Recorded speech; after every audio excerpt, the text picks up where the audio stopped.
Basically हमारे किसान भाई क्या करते हैं, अपने फसल में बहुत ज़्यादा यूरिया का इस्तेमाल करते हैं, बहुत ज़्यादा रासायनिक खतों खाद का इस्तेमाल करते हैं, राइट? आपने देखा होगा कि अपने आजू-बाजू में, आस-पड़ोस में हमारे किसान जो होते हैं, वो बहुत ज़्यादा मात्रा में रासायनिक खाद का इस्तेमाल करते हैं। तो इससे क्या हो रहा है, हमारी मिट्टी खराब हो रही है। इससे क्या हो रहा है, ज़्यादा रासायनिक खाद के इस्तेमाल करने से हमारी मिट्टी जो है वो खराब हो रही है। दूसरी चीज़, इसका जो असर है वो हमारी सेहत पे दिखाई दे रहा है। ज़्यादा केमिकल का यूज़ होने के कारण हमारी मिट्टी खराब हो रही है, और दूसरा जो है, इसका जो हमारे सेहत पर, हमारे हेल्थ पर इसका रिज़ल्ट दिखाई दे रहा है। अलग-अलग तरीके की हमें बीमारियाँ आ रही है। तो दूसरी चीज़ जिसमें कि किसान जिस मात्रा में अपने फसल में खर्चा करता है, जिस मात्रा में अपना किसान जो होता है वो अपने फसल में इस रासायनिक खाद का इस्तेमाल करता है, तो उसके मुकाबले उसको वहाँ पे पैदावार नहीं मिल पाती, राइट? उसके मुकाबले वो वहाँ पे पैदावार नहीं मिल पाती। तो हमारे पास वेस्टीज में एग्रीकल्चर प्रोडक्ट की एक ऐसी रेंज है, जो हमारे फसल की क्वालिटी को, हमारे फसल की गुणवत्ता को सुधारने में हेल्प करता है। सेकंड पॉइंट, ये हमारे फसल में फर्टिलाइजर्स की मात्रा को कम करते हैं, और हमारे किसान की पैदावार जो होती है फसल में, उसको बढ़ाने में हेल्प करते हैं। तो हम एक-एक करके हमारे वेस्टीज में जितने भी एग्री प्रोडक्ट्स हैं, उनको हम समझ लेते हैं कि इसको यूज़ कैसे करना है, कौन-कौन सी फसल में हम इसका इस्तेमाल कर सकते हैं, डोज़ की मात्रा क्या है। तो वेस्टीज में टोटल 7 एग्री प्रोडक्ट्स है। वेस्टीज में टोटल 7 एग्री प्रोडक्ट्स है। उन 7 एग्री प्रोडक्ट्स को 3 अलग-अलग कैटेगरीज़ में डिवाइड किया है, राइट? उन 7 उन 3 7 प्रोडक्ट्स को अलग-अलग 3 कैटेगरीज़ में डिवाइड किया है। तो सबसे पहली जो कैटेगरी है, वो है प्लांट प्रोटेक्शन। सबसे पहली कैटेगरी जो है, वो है प्लांट प्रोटेक्शन। दूसरी कैटेगरी जो है,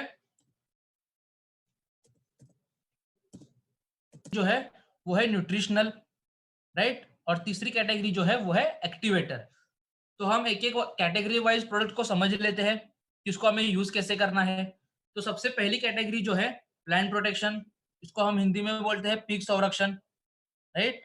प्लांट प्रोटेक्शन को हम हिंदी में बोलते हैं पीक संरक्षण। को इंसेक्ट जो हमें हमारी फसल को संरक्षण करना किससे है? हमें संरक्षण करना है इंसेक्ट से, हमें हमारे फसल को बचाना है पेस्ट से, हमें हमें हमारी फसल को बचाना है फंगस से। तो जो इंसेक्ट्स को कंट्रोल करने की दवाइयाँ आती है, उसको हम इंसेक्टिसाइड बोलते हैं। जो इंसेक्ट्स को कंट्रोल करने की दवाइयाँ आती है, उसको हम इंसेक्टिसाइड बोलते हैं। जो हमारे पेस्ट को कंट्रोल करने की दवाइयाँ आती है, उसको हम पेस्टिसाइड बोलते हैं, राइट? और जो हमारे फंगस को कंट्रोल करने की दवाइयाँ आती है, उसको हम फंगिसाइड बोलते हैं। तो देखो, आप एक चीज़ लिख लीजिएगा ताकि आपको समझने में आसानी हो जाए कि हमारे पास कोई भी कीड़े मारने वाली दवाई नहीं है, क्योंकि वो दवाइयाँ जो आती है, वो केमिकल्स में आती है, ज़हर वाली केमिकल्स है। इसलिए हमने उन्हें प्लांट प्रोटेक्शन की कैटेगरीज़ में नहीं रखा है। प्लांट प्रोटेक्शन की कैटेगरी में हमारे पास एक प्रोडक्ट है, उसका नाम है बायोफंगिसाइड। तो बायोफंगिसाइड का ही नाम रिप्लेस करके कंपनी ने उसका नया नाम, बायोफंगिसाइड का ही नाम रिप्लेस करके कंपनी ने उसको नया नाम दिया है।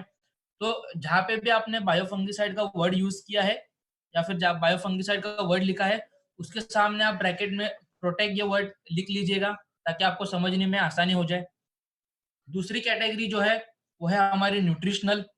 न्यूट्रिशनल मतलब ऐसे प्रोडक्ट्स जो हमारे फसल को हमारे न्यूट्रिशन प्रोवाइड करने का काम करते हैं। न्यूट्रिशनल मतलब ऐसे प्रोडक्ट्स जो हमारे फसल को, हमारे क्रॉप्स को न्यूट्रिशन प्रोवाइड करने का काम करते हैं। तो ऐसे न्यूट्रिशनल की कैटेगरी में हमारे पास 5 प्रोडक्ट है। सबसे पहला है एग्री ह्यूमिक, दूसरा है ह्यूमिक ग्रैन्युअल्स, तीसरा है एग्री मॉस, चौथा है एग्री नैनोटेक, और पांचवा जो है, वो है एग्री गोल्ड। अगर हमने इन सारे प्रोडक्ट्स का अपने फसल में सही से इस्तेमाल किया, तो ये हमारे फसल में पैदावार को बढ़ाने में हेल्प करते हैं। अगर हम इन पांचों प्रोडक्ट्स का अपने फसल में सही से इस्तेमाल किया, तो ये हमारे फसल की पैदावार को बढ़ाने में हेल्प करते हैं। तीसरी कैटेगरी जो है, हमारी तीसरी कैटेगरी है, वो है एक्टिवेटर। तो एक्टिवेटर की कैटेगरी में हमारे पास एक प्रोडक्ट है, वो है एग्री 82। एक्टिवेटर की कैटेगरी में हमारे पास एक प्रोडक्ट है, वो है एग्री 82। तो हम एक-एक करके समझ लेते हैं कि प्रोडक्ट क्या है, इसको हमें कैसे यूज़ करना है, इसके फंक्शंस क्या है, कौन-कौन सी फसल में हम इसका इस्तेमाल कर सकते हैं, प्लस इसमें डोज़ की मात्रा क्या है। तो शुरुआत करते हैं हम एग्री 82 से। तो एग्री 82 का पहला फंक्शंस क्या है? ये एक एक्टिवेटर है। एक्टिवेटर मतलब क्या होता है? अब देखो, जैसे हम तो होने के कारण हम बहुत ज़्यादा बोर हो जाते हैं, टायर्ड हो जाते हैं। तो हम अपने बॉडी को एक्टिवेट करने के लिए अलग-अलग लिक्विड्स लेते हैं, जैसे टी, कॉफ़ी, ये हमारे बॉडी में अंदर जाके एक्टिवेट करने का काम करते हैं। उसी तरह से एग्री 82 क्या काम करता है? एग्री 82 क्या काम करता है? आप जिस किसी दवाइयों के साथ इसका इस्तेमाल करते हो, चाहे आप कीटनाशक के साथ इसका इस्तेमाल करते हो, पेस्टिसाइड के साथ इसका इस्तेमाल करते हो, या फिर फंगिसाइड के साथ इसका इस्तेमाल करते हो, तो ये आपकी दवाइयों की पावर को, उसकी एफिशिएंसी को बढ़ाने में हेल्प करता है। जिस किसी के साथ भी आप एग्री 82 का इस्तेमाल करते हो, तो ये आपकी दवाइयों की पावर को, उसकी ताकत को बढ़ाने में हेल्प करता है। दूसरा फंक्शन है हमारा स्प्रेडर। स्प्रेडर को हम हिंदी में बोलते हैं फैलाना। स्प्रेडर को हम हिंदी में क्या बोलते हैं? फैलाना। तो जब भी हमारे फसल में कोई कीड़ा लग जाता है, जब भी हमारे फसल में कोई कीड़ा लग जाता है, तो किसान क्या करते हैं? कीड़े को मारने के लिए मार्केट में से कीटनाशक दवाइयों का अपने खेत में स्प्रे करवाते हैं। उस कीड़े को कंट्रोल करने के लिए किसान जो है, वहाँ अपनी फसल पे कीटनाशक दवाइयों का स्प्रे करवाता है। तो जब भी वो अपने फसल में इसका स्प्रे करवाता है, तो दवाइयाँ जो है, वो पत्तों पर ड्रॉप्स के फॉर्म में वहाँ पे दिखाई देती है। आपने स्क्रीन पर देखा होगा कि पत्तों पर आपको जो हल्की-हल्की सी बूंदें दिखाई दे रही। तो जब भी कोई किसान अपने फसल में कीटनाशक दवाइयों का इस्तेमाल करता है, तो दवाइयाँ जो होती है, वो पत्तों पर ड्रॉप्स के फॉर्म में जमा होती है, राइट? दूसरी चीज़, कभी-कभार हमारे फसल में जो कीड़ा लग जाता है, कोई इंसेक्ट्स लग जाता है, तो वो हमारे पत्तों के नीचे वाले साइड में होता है। हमारे फसल में जो कीड़ा लग जाता है, वो पत्तों के नीचे वाले साइड में होता है। और हम जो दवाइयाँ स्प्रे करवाते हैं, वो हम दवाइयाँ ऊपर स्प्रे करवाते हैं। तो जो हमारे फसल में नीचे कीड़ा लगा होता है, वो उस दवाइयों की कॉन्टैक्ट में आने से वो वहाँ पे खत्म नहीं होगा। तो अगर हम एग्री 82 का किसी कीटनाशक दवाइयों के साथ इस्तेमाल करते हैं, तो ये हमारी दवाइयों को फैलाने का काम करेगा, पत्तों पर फैलाने का काम करेगा। दूसरा, पत्तों के अंदर तक पहुँचाने का काम करेगा। इससे क्या होगा, जो हमारे फसल में इंसेक्ट्स लगा होता है, पत्तों के नीचे वाले साइड में, दवाइयाँ पत्तों के अंदर पहुँचने के कारण वो उसके कॉन्टैक्ट में आएगा और वो वहाँ पे खत्म हो जाएगा।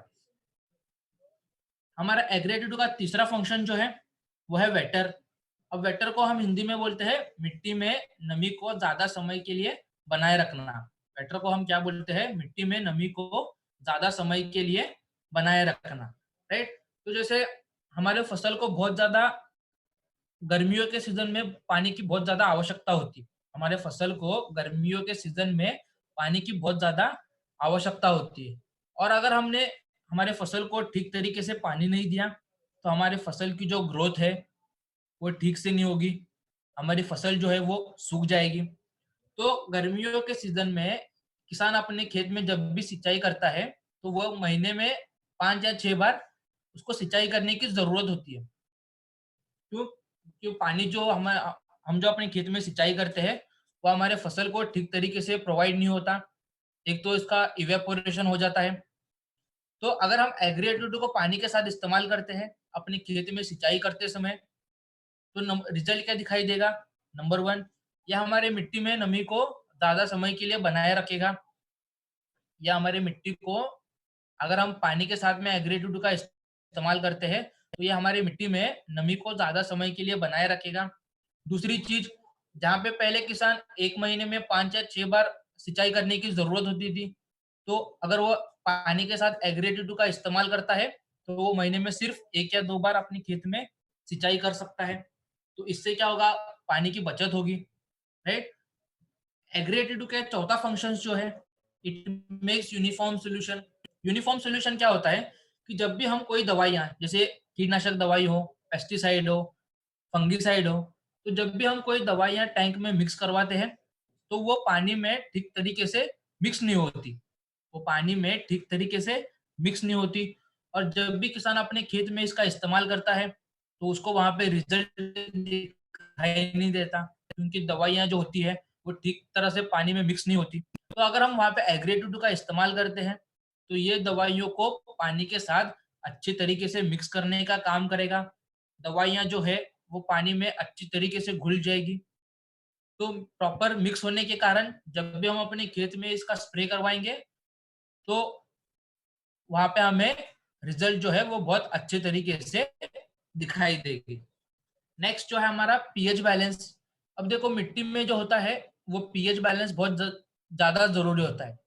जैसे हमारे सोप का पीएच बैलेंस होता है, हमारे पानी का पीएच बैलेंस होता है, ब्लड का पीएच होता है। उसी तरह से एग्रीकल्चर में मिट्टी का पीएच बैलेंस जो होता है, वो बहुत ज़्यादा इम्पोर्टेंट होता है। इम्पोर्टेंट इसलिए जहाँ पे पीएच बहुत कम है, यानी हमारी मिट्टी जो है वो अम्ल है, तो ऐसी मिट्टी में यहाँ पे हमारी मिट्टी अम्ल है, तो वहाँ पे आपको पीएच बैलेंस बहुत कम दिखाई देगा। वहाँ पे आपको सॉल्ट्स की मात्रा बहुत कम दिखाई देगी। जहाँ पे पीएच की मात्रा बहुत ज़्यादा है, यानी आपकी मिट्टी जो है वो क्षारीय है, तो वहाँ पे भी आपको पीएच सॉल्ट्स की मात्रा जो होती है, वो आपको बहुत ज़्यादा दिखाई देगी, राइट? तो एग्री-टू-टू क्या काम करता है? ये हमारे मिट्टी में पीएच को बैलेंस करने का काम करता है। एग्री-टू-टू क्या काम करता है? ये हमारे मिट्टी में पीएच को बैलेंस करने में हेल्प करता है। ये हमने समझ लिया एग्री-टू-टू के फंक्शंस के बारे में। अब हम इसको इस्तेमाल कैसे कर सकते हैं? हम एग्री-टू-टू को इस्तेमाल कैसे कर सकते हैं? इसके बारे में हम समझ लेते हैं। तो लगभग एग्री-82 को आप एग्रीकल्चर में जितने भी प्रोडक्ट्स हैं, उन सारे प्रोडक्ट्स के साथ आप एग्री-82 को मिक्स करके यूज़ कर सकते हैं। जैसे कोई पेस्टिसाइड के साथ भी इसका इस्तेमाल कर सकता है, कोई फंगिसाइड के साथ भी इसका इस्तेमाल कर सकता है, या फिर मार्केट में जो फर्टिलाइज़र्स आते हैं, स्प्रे वाले, तो उसमें भी हम एग्री-82 का इस्तेमाल कर सकते हैं। या फिर जितने भी एग्री प्रोडक्ट्स हैं, हमारे वेस्टीज में जितने भी एग्री प्रोडक्ट्स हैं, उन सारे एग्री प्रोडक्ट्स के साथ हम एग्री एडिटिव को मिक्स करके यूज़ कर सकते हैं। तो हमें इस्तेमाल कितना करना है? 15 लीटर पानी में 5 से 10 एमएल, 15 लीटर पानी में हमें 5 से 10 एमएल एग्री एडिटिव का वहाँ पे इस्तेमाल करना है। अगर कोई किसान अपने खेत में खरपतवार नाशक का इस्तेमाल करता हो, खरपतवार क्या होता है? जब भी हम आपने देखा होगा कि आपके घर के आजू-बाजू में छोटे-छोटे घास निकल आती है, या फिर हमारे खेत में जो होती है वो छोटी-छोटी घास निकल आती है। तो उसको जो कंट्रोल करने की दवाइयाँ आती हैं, उसको हम इंग्लिश में हर्बिसाइड या वीडीसाइड बोलते हैं। हिंदी में उसको हम खरपतवार नाशक बोलते हैं और मराठी में उसको हम तणनाशक बोलते हैं। तो अगर कोई किसान अपने खेत में खरपतवार नाशक के साथ इसका इस्तेमाल करना चाहता हो, तो हमें कितना यूज़ करवाना है? 15 लीटर पानी में 15 से 20 एमएल, 15 लीटर पानी में हमें 15 से 20 एमएल एग्री-टू-टू को वहाँ पे मिक्स करके इसका इस्तेमाल करना है। इसके बाद हम आगे चलते हैं फर्टिलाइज़र्स के बारे में। अब देखो किसान जो होते हैं वो अपने खेतों में अलग-अलग तरीके के खाद का इस्तेमाल करते हैं। जैसे गोबर की खाद हो गई, आपने एनपीके के बारे में सुना होगा, यूरिया, डीएपी, या फिर मार्केट में जितने भी सारे फर्टिलाइज़र्स हैं, उन सारे फर्टिलाइज़र्स में हम एग्री 82 को मिक्स करके यूज़ कर सकते हैं। तो उसको यूज़ कैसे करना है? अगर हमने 1 किलो गोबर की खाद ली है या फिर हमने 1 किलो यूरिया लिया है, तो उसमें हमें एग्री 82 3 से 4 एमएल मिलाना है और फिर इसका प्रयोग जो है वो अपने खेत में इसका इस्तेमाल करना है, राइट? लास्ट वाला है इरिगेशन, इसको हम हिंदी में बोलते हैं सिंचाई, राइट? तो खेत में जब भी हम सिंचाई करते हैं, तो सिंचाई करने के तरीके जो होते हैं वो अलग-अलग होते हैं। कोई ड्रिप के माध्यम से अपने खेत में सिंचाई करता है, कोई स्प्रिंकलर इरिगेशन के माध्यम से अपने खेत में सिंचाई करता है। तो जिस किसी किसान के पास ड्रिप इरिगेशन की सुविधा उपलब्ध है, तो वो इसका इस्तेमाल कैसे कर सकते हैं? ड्रिप इरिगेशन में जो वेंचुरी आती है, उस वेंचुरी में हम एग्री-82 को पानी के साथ मिक्स करके उसमें डाल डाल सकते हैं, और जो हमने खेत में पाइप फैलाए होते हैं, उनके ज़रिए हम एग्री-82 को अपने खेत में इस्तेमाल कर सकते हैं सिंचाई करते समय, राइट? अगर मान लो किसी किसान के पास ड्रिप इरिगेशन की सुविधा उपलब्ध नहीं है, अगर किसी किसान के पास ड्रिप इरिगेशन की सुविधा उपलब्ध नहीं है, तो वो इसका इस्तेमाल कैसे करेगा? तो जब भी हम अपने खेत में सिंचाई करते हैं, जब भी हम अपने फसल को पानी देते हैं, तो जहाँ से पानी अपने खेत में एंटर होता है, जहाँ से पानी जो है वो अपने खेत में एंटर होता है, वहाँ पे हम एक बकेट में छेद करके या फिर एक बॉटल में वहाँ पे छेद सकते हैं, ताकि उसमें से जो ड्रॉप्स निकले, वो इस्तेमाल कर सकते हैं। तो इरिगेशन में अगर कोई किसान यूज़ करना चाहता है, तो हमारी डोज़ की मात्रा होगी 160 टू 200 एमएल पर एकड़। जब भी किसान अपने खेत में सिंचाई करते समय इसका इस्तेमाल करना चाहता है, तो हमें यूज़ कितना करवाना है? 160 टू 200 एमएल पर एकड़। ये हमने देख लिया एग्री 82 के बारे में, जो लगभग एग्रीकल्चर में जितने भी सारे प्रोडक्ट्स हैं, उन सारे प्रोडक्ट्स के साथ आप इसको मिक्स करके यूज़ कर सकते हैं। अब हम दूसरे प्रोडक्ट की बात करते हैं, जो है हमारा बायोफंगिसाइड, जो पहले बायोफंगिसाइड के नाम से आता था, अभी उसका नाम रिप्लेस करके बायोफंगिसाइड की जगह पे प्रोटेक्ट या नाम दिया है। तो फंगिसाइड क्या है? जो हमारे खेत में फंगस की बीमारी आती है, हमारे खेत में जो फंगस की बीमारी आती है, तो उसको जो कंट्रोल करने की दवाइयाँ आती हैं, उसको हम फंगिसाइड बोलते हैं। जो फंगस को कंट्रोल करने की दवाइयाँ आती है, उसको हम फंगिसाइड बोलते हैं। तो फंगस की बीमारी जो है, वो ज़्यादा आपको बारिश के सीज़न में या फिर क्लाइमेट बार-बार चेंज हो रहा है। आपने रिसेंटली देखा होगा कि महाराष्ट्र में भी बहुत जगह पे बारिश हो गई। तो बार-बार क्लाइमेट चेंज होने के कारण भी हमारे फसल में फंगस की बहुत ज़्यादा बीमारी आती है। या फिर आपके खेत में से पानी का ड्रेनेज नहीं हो रहा है। अगर आपके खेत में से पानी निकल रहा नहीं है, फिर भी हमारे खेत में फंगस की बीमारी आती है। हमारी फसल जो है, वो कंटिन्यूअसली पानी के कांटेक्ट में आने से भी हमारे जो फसल की जड़ होती है, वो खराब हो जाती है। तो इसके कारण भी हमारे फसल में फंगस की बहुत ज़्यादा बीमारी आती है। तो अगर किसी किसान के फसल में फंगस की बीमारी आती है, तो वो हमें पहचाननी कैसी है? ये मैंने आपके सामने 4 पिक्चर शेयर किए हैं। सबसे पहला वाला जो पिक्चर है, ये वाला, ये आपके चावल के पत्ते हैं।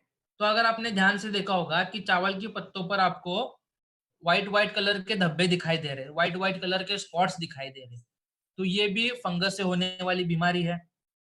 दूसरा, ये हमारी धान की फसल है, तो धान की फसल पर आपको रेड रेड कलर के स्पॉट्स दिखाई दे रहे हैं, धब्बे दिखाई दे रहे हैं, तो ये भी फंगस से होने वाली बीमारी है। तीसरा, ये हमारे कॉटन के पत्ते हैं, कपास के पत्ते हैं, तो कपास के पत्तों पर आपने देखा होगा कि छोटे छोटे रेड रेड कलर के स्पॉट्स दिखाई दे रहे हैं, राइट? ये हमारे मूंगफली के पत्ते हैं, तो मूंगफली के पत्तों पर आपको ब्लैक ब्लैक कलर के धब्बे दिखाई दे रहे हैं। तो हमारे फसल में फंगस की जो बीमारियां आती हैं, तो उन सारी बीमारियों के लिए हम वहाँ पे प्रोटेक्ट का इस्तेमाल कर सकते हैं, राइट? तो अगर हमारे फसल में फंगस की बीमारी आती है, तो उसे हमें कंट्रोल करना है, वरना वो हमारी फसल जो है वो खराब हो जाती है, पैदावार कम होती है। तो फंगस को कंट्रोल करने के 2 तरीके हैं। 2 तरीके कौन से हैं? पहला वाला, अगर हमारे फसल में बीमारी आती है, तो उसको हम कंट्रोल कर सकते हैं, हमारे फसल में बीमारी आने के बाद।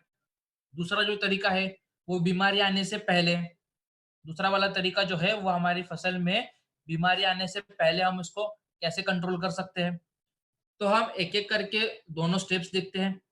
सबसे पहली मेथड जो है, अगर हमारे फसल में फंगस की बीमारी आती है, अगर हमारे क्रॉप्स में, हमारे फसल में फंगस की बीमारी आती है, तो वो हमें कंट्रोल कैसे करनी है? इसको हम क्यूरेटिव मेथड बोलते हैं, राइट? इसको हम क्यूरेटिव मेथड बोलते हैं। तो जब भी हमारे फसल में फंगस की बीमारी आती है, तो वो बीमारी ज़्यादा फैले नहीं, वो बीमारी ज़्यादा फैले नहीं, राइट? हमारी जो बाकी की फसल होती है, उस पर इसका अटैक ना हो, तो हम वहाँ पे बायोफंगिसाइड का स्प्रे कर सकते हैं। हमें यूज़ कितना करना है? 2 से 3 ग्राम पर लीटर। हमें यूज़ कितना करना है? 2 से 3 ग्राम पर लीटर, और इसके हम 2 स्प्रे करवाएँगे 10 दिन के अंदर।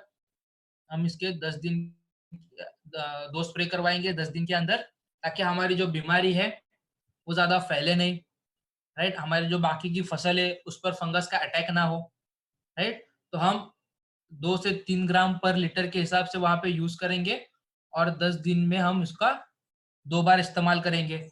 अगर कोई किसान आके आपको ऐसे पूछे कि भैया हमारे पास 15 लीटर का टैंक है, तो उसमें हमें कितना मिलाना है, तो जिनके पास 15 लीटर का टैंक आता है, जो हम खेत में स्प्रे करते समय इस्तेमाल करते हैं, जो बड़ी फसलें आती है जैसे चावल की हो गई, मूंगफली, सोयाबीन, गन्ने की फसल हो गई, तो इन पर स्प्रे करने के लिए जो टैंक आता है वो हम कम से कम 15 लीटर का आता है, राइट।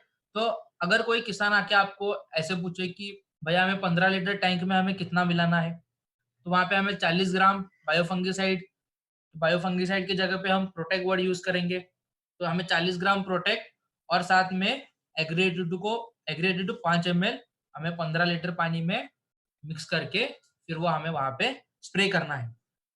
15 लीटर टैंक में 40 ग्राम प्रोटेक्ट और एग्री 82 जो है वो 5 ml हम वहां पे मिक्स करके इसका इस्तेमाल जो है वो हम वहां पे स्प्रे के जरिए कर सकते हैं। ये वाला जो तरीका है, ये हमारे फसल में जब बीमारी लग जाती है तो उसको हम स्प्रे के माध्यम से कंट्रोल कर सकते हैं।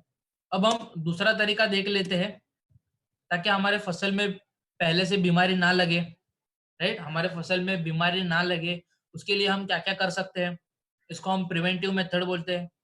तो सबसे पहला पॉइंट जो है वो है सॉइल एप्लीकेशन, यानी हम इसको मिट्टी उपचार बोलते हैं, राइट।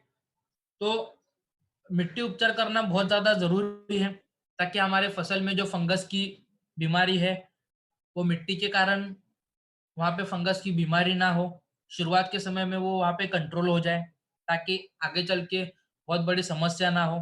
तो इसलिए हम शुरुआत के समय भी मिट्टी में भी हम बायोफंगिसाइड का इस्तेमाल कर सकते हैं। तो जब भी कोई किसान अपना खेत तैयार करवाता है आने वाले फसल लेने के लिए, तो वहाँ पे वो 500 ग्राम से 1 केजी पर एकड़ के हिसाब से प्रोटेक्ट का वहाँ पे इस्तेमाल कर सकता है। जब भी कोई किसान अपना खेत तैयार करवाता है आने वाली फसल लेने के लिए, तो वहां पे 500 ग्राम से 1 केजी पर एकड़ के हिसाब से हम एग्री प्रोटेक्ट का वहां पे इस्तेमाल कर सकते हैं। तो इसका इस्तेमाल कैसे करना है, हम इसको किसी खाद में भी मिला के इस्तेमाल कर सकते हैं, जो गोबर की खाद आती है, जिसको हम FYM बोलते हैं, यानी फार्म यार्ड मैन्योर। इसको हम देसी भाषा में पकी हुई गोबर की खाद बोलते हैं। तो हम गोबर की खाद के साथ भी इसका इस्तेमाल कर सकते हैं। हम इसका NPK यानी यूरिया हो, आपका DAP हो, या फिर मार्केट में जितने भी तरह के फर्टिलाइजर्स हैं, उन सारे फर्टिलाइजर्स के साथ आप एग्री प्रोटेक्ट को मिक्स करके वहां पे यूज कर सकते हैं, ताकि हमारे फसल में फंगस की बीमारी ना लगे, राइट। तो या फिर हमारे वेस्टीज के जो ह्यूमिक ग्रैन्यूल्स है, एग्री ह्यूमिक ग्रैन्यूल्स, तो ह्यूमिक ग्रैन्यूल्स में भी आप बायोफंगिसाइड को वहां पे मिक्स करके यूज कर सकते हैं। तो हमें यूज कितना करना है, 500 ग्राम से 1 केजी पर एकड़। 1 एकड़ के लिए हमें कितना यूज करना है, 500 ग्राम से 1 केजी पर एकड़। ये वाला तरीका हो गया अगर हम इसका मिट्टी में उपचार करवाते हैं, राइट।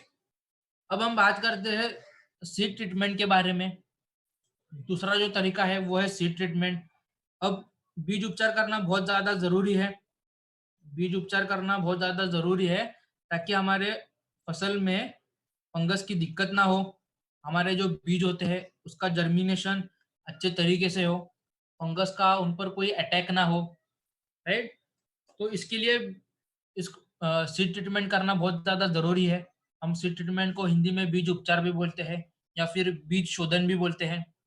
तो हम बीज उपचार कैसे करवाएंगे, सबसे पहला हमें एक नीचे कपड़ा फैलाना है। कपड़ों के ऊपर जिस फसल की हम बुआई करने वाले हैं, मान लो चावल की बुआई करने वाले हैं, मूंगफली की बुआई करने वाले हैं, या फिर की बुआई करने वाले हैं, जिस भी फसल की हम बुआई करने वाले हैं, उस फसल के बीज को हमें उस कपड़ों पर अच्छी तरीके से फैलाना है। फैलाने के बाद हमें वहां पे बायोफंगिसाइड का पाउडर जो है वो उस बीज पर अच्छी तरीके से मिक्स करना है। अगर हमने 1 केजी फसल 1 किलो फसल के बीज लिए हैं, तो उसमें हमें 5 से 10 ग्राम बायोफंगिसाइड ये पाउडर को अच्छी तरीके से मिक्स करना है, और मिक्स करने के बाद उसकी बुआई जो है वो तुरंत अपनी खेत में कर देनी है। अगर हमने 1 किलो फसल के बीज लिए हैं, तो उसमें हमें 5 से 10 ग्राम बायोफंगीसाइड का जो पाउडर है, उसको हम अच्छे तरीके से उसमें मिलाएँगे और मिक्स करने के बाद इसकी बुआई जो है, वो तुरंत अपने खेत में कर देनी है। अब जब भी आप बीज उपचार करोगे, तो बीज उपचार में आपको एक चीज़ ध्यान में रखनी है कि बीज उपचार करने के बाद इसकी बुआई आपको तुरंत कर देनी है। बीज उपचार करने के बाद आपको बुआई जो है वो तुरंत कर देनी है। इसको ज़्यादा समय के लिए रखना नहीं है, वरना ये खराब हो जाते हैं। आप सीड ट्रीटमेंट जब भी करवाओगे, तो एक चीज़ आपको ध्यान में रखनी है कि सीड ट्रीटमेंट करने के बाद हमें तुरंत इसकी बुआई कर देनी है। इसको ज़्यादा समय के लिए रखना नहीं है, वरना ये खराब हो जाते हैं। राइट? तीसरा वाला जो है रूट डिपिंग। अब रूट डिपिंग क्या होता है? जो न किसान नर्सरी से पौधे लाकर अपने खेत में लगाते हैं। यानी नर्सरी में क्या होता है, एक पर्टिकुलर एरिया में बीज की बुआई करके उसके छोटे-छोटे पौधे उगाए जाते हैं। जैसे आपके सब्जियों की फसल हो गई, गन्ने की फसल हो गई। तो किसान क्या करते हैं, नर्सरी में से पौधे लाकर फिर उसको अपने खेत में लगाते हैं। तो ऐसा किसान आपको कोई मिल जाए, जो नर्सरी से पौधे लाकर अपने खेत में लगाता हो, तो उसके लिए रूट डिपिंग करना बहुत ज़्यादा ज़रूरी है, ताकि जो उसके फसल के जो रूट्स होते हैं, फसल की जो जड़ें होती हैं, उस पर कोई फंगस का अटैक ना हो, वो खराब ना हो। तो इसके लिए रूट डिपिंग करना बहुत ज़्यादा ज़रूरी है। तो हम रूट डिपिंग कैसे करवाएँगे?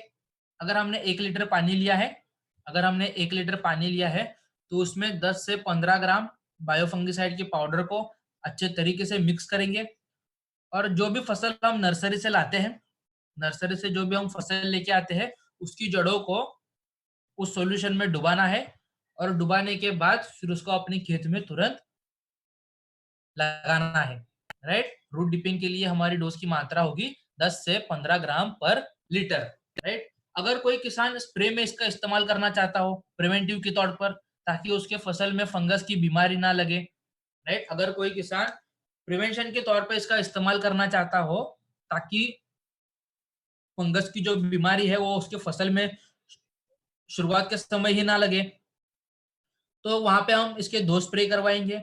2 स्प्रे हम कब करेंगे? जब भी हम किसी फसल की बुआई करते हैं, तो बुआई करने के लगभग 20 से 25 दिन बाद, बुआई करने के लगभग 20 से 25 दिन बाद हम वहाँ पे पहला स्प्रे कर सकते हैं और दूसरा स्प्रे जो है, उस पर्टिकुलर फसल में फूल आने से पहले। दूसरा स्प्रे जो है, वो उस पर्टिकुलर फसल में फूल आने से 20 दिन पहले हम वहाँ पे बायोफंगिसाइड का स्प्रे करवा सकते हैं और हमें इस्तेमाल कितना करना है? 1.5 से 2 ग्राम पर लीटर। हमें इस्तेमाल कितना करना है? 1.5 से 2 ग्राम पर लीटर, राइट? तो अगर कोई किसान आके आपको ऐसे पूछे कि आपके पास फंगस को कंट्रोल करने की दवाइयाँ आपके पास फंगस को कंट्रोल करने की कोई दवाइयाँ हैं, तो आपको वहाँ पे तुरंत उसको एग्री प्रोटेक्ट के बारे में उसको बता देना है, राइट? तो अब हम हमारा तीसरा प्रोडक्ट देखते हैं। अब हम तीसरा प्रोडक्ट जो है हमारे पास 2 तरह का ह्यूमिक फॉर्मेशन में आता है। सबसे पहला जो आता है वो लिक्विड में आता है, दूसरा जो है वो ग्रैन्युल्स फॉर्म में आता है, राइट? तो देखो फसल में जो स्टेज आती है वो बहुत ज़्यादा इम्पोर्टेंट होती है, राइट? अब एग्री ह्यूमिक और ह्यूमिक ग्रैन्युल्स क्या काम करते हैं हमारे फसल में? ये हमारे फसल में पैदावार को बढ़ाने में हेल्प करते हैं, राइट? एग्री ह्यूमिक हमारे फसल में पैदावार में पैद फसल के अच्छे विकास के लिए बढ़ाने में हेल्प करते हैं। तो हमारे पास 2 तरीके से ह्यूमिक है। सबसे पहला जो है वो लिक्विड फॉर्म में आता है, दूसरा जो है वो ग्रैन्युल्स फॉर्म में आता है। लिक्विड में जो आता है, ये आप किसी जब भी आप अपने खेत में सिंचाई करते हैं, जब भी आप अपने क्रॉप्स पे इसका इस्तेमाल करते हैं, तो हम लिक्विड का भी इस्तेमाल कर सकते हैं। जब भी हम अपने खेत में सिंचाई करते हैं या फिर जब भी हम अपने क्रॉप पे स्प्रे करते हैं, तो हम वहाँ पे लिक्विड वाला यूज़ करेंगे। अगर किसी खाद के साथ हमें इस्तेमाल करना है, किसी खाद में हमें मिक्स करके इस्तेमाल करना है, जैसे गोबर की खाद हो गई, यूरिया हो गई, तो वहाँ पे हम एग्री ह्यूमिक ग्रैन्युअल्स का यूज़ कर सकते हैं। अगर हम किसी खाद में मिक्स करके इस्तेमाल करते हैं, तो वहाँ पे हमें एग्री ह्यूमिक ग्रैन्युअल्स का यूज़ करना है। तो हम एक-एक करके दोनों प्रोडक्ट्स के बारे में समझ लेते हैं। सबसे पहला है एग्री ह्यूमिक। तो ह्यूमिक होता क्या है? तो ह्यूमिक एक ऐसा नैसर्गिक पदार्थ है जो ह्यूमस से बनाया जाता है। ह्यूमिक एक ऐसा नैसर्गिक पदार्थ है जो ह्यूमस से बनाया जाता है। ह्यूमस कैसे बनता है? जब भी हमारे पेड़ की पत्तियां जो होती है वो झड़कर नीचे गिरने के बाद वो डिकम्पोज होना शुरू हो जाती है, वो सड़ना शुरू हो जाती है। तो डिकम्पोज होने के बाद उसका एक गाढ़ा एक्सट्रैक्ट निकाला जाता है, उसको हम ह्यूमस बोलते हैं। तो ह्यूमस में आपको 3 चीज़ें मिलेगी, ह्यूमिक एसिड, फुल्विक एसिड और ह्यूमिन। तो फसल के शुरुआत के समय में ह्यूमिक का जो रोल है, वो बहुत ज़्यादा इम्पोर्टेंट है। इम्पोर्टेंट इसलिए कि ये हमारे फसल में जड़ों को निर्माण करने में हेल्प करता है।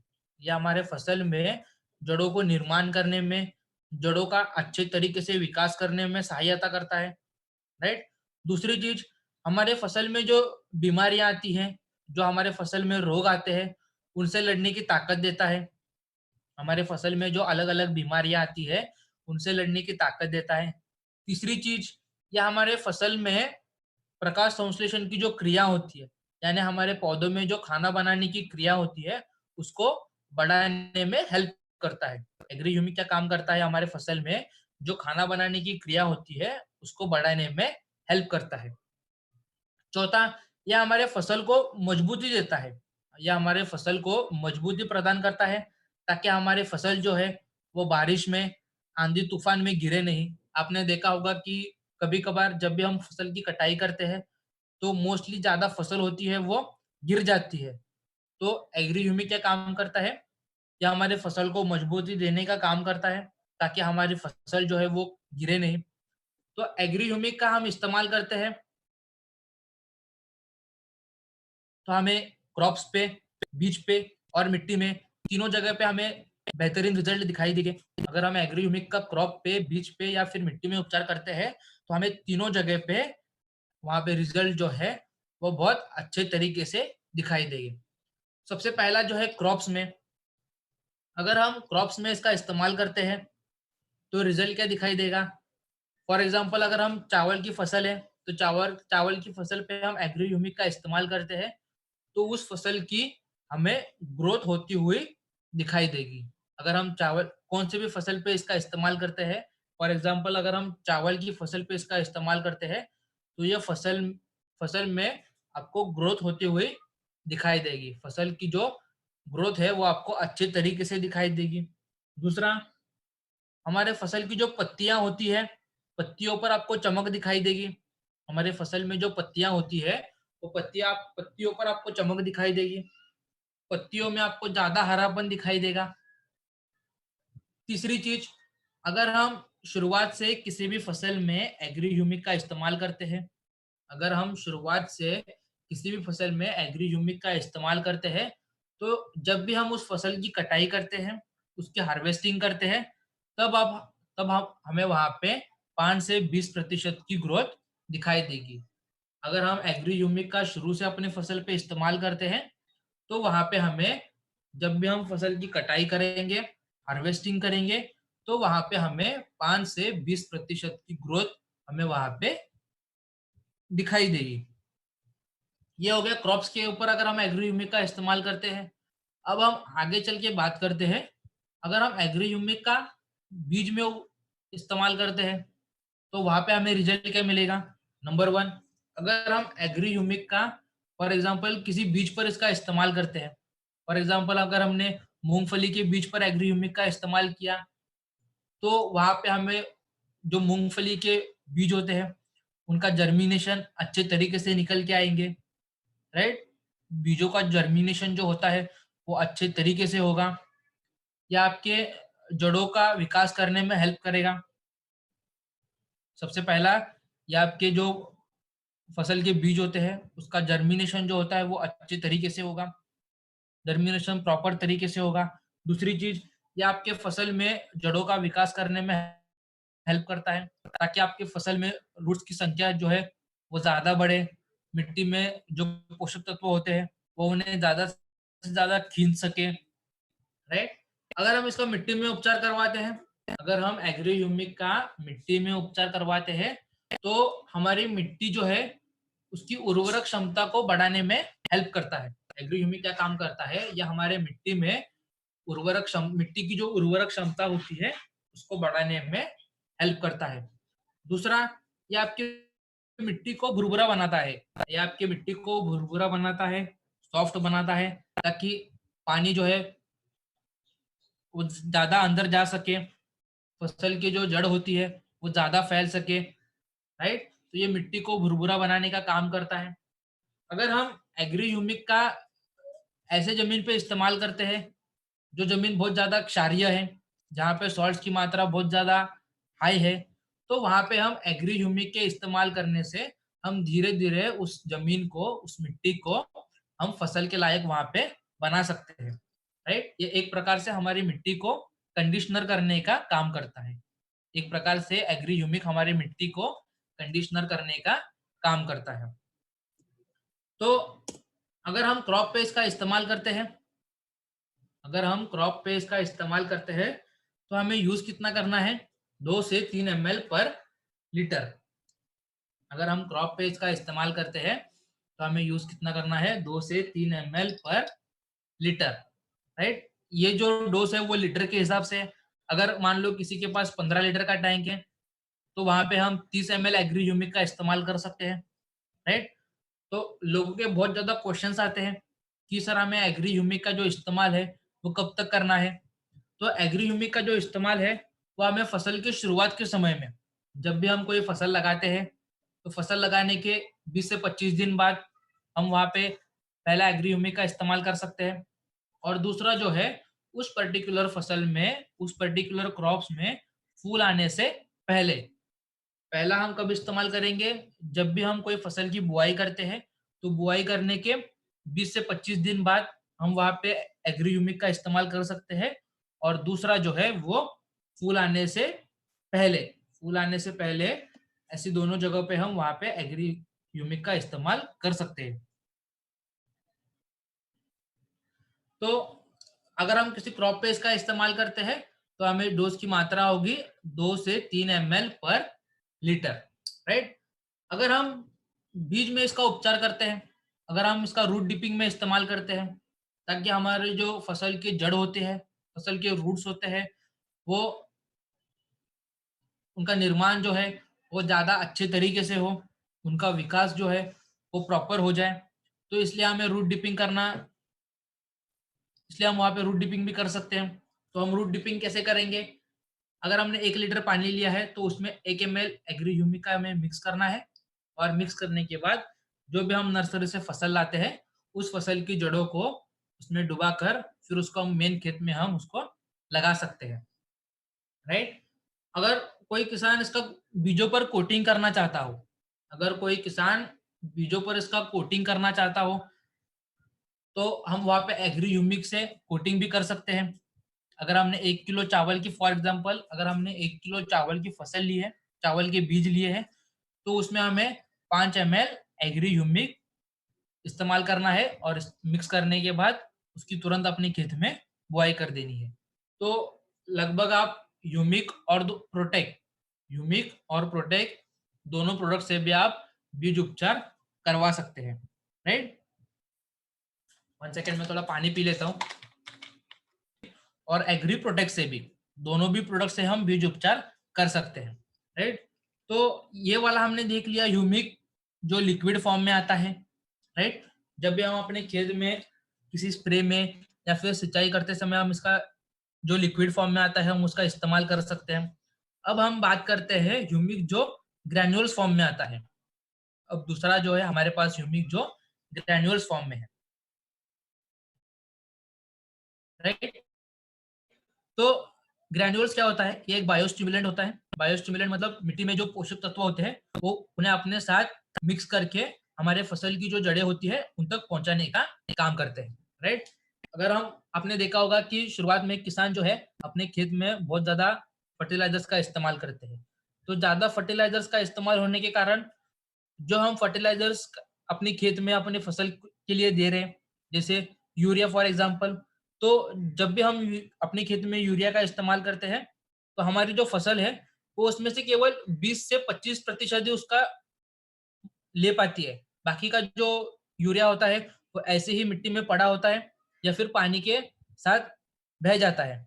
तो एग्री ह्यूमिक क्या काम, ग्रैन्युल्स क्या काम करते हैं वहां पे, ये मिट्टी में जो पोषक तत्व होते हैं उन्हें अपने साथ जोड़कर हमारे फसल की जड़ों तक पहुंचाने का काम करते हैं, या हमारी मिट्टी की गुणवत्ता को सुधारने का काम करते हैं, राइट, या हमारी मिट्टी की गुणवत्ता को सुधारने का काम करते हैं, या हमारी मिट्टी में जो माइक्रो ऑर्गेनिज्म होते हैं, जो जीवाणु होते हैं, उनकी संख्या को बढ़ाने में हेल्प करते हैं, राइट।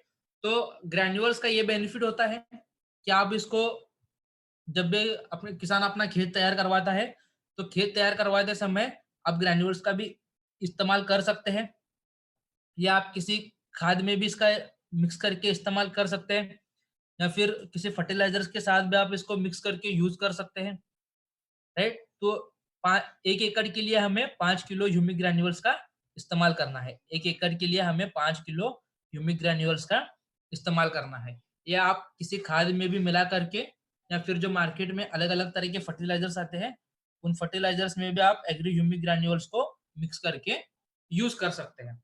अगर कोई किसान अपने खेत में सिंचाई करते समय एग्री ह्यूमिक का इस्तेमाल करना चाहता हो, जब भी हम अपने खेत में सिंचाई करते हैं,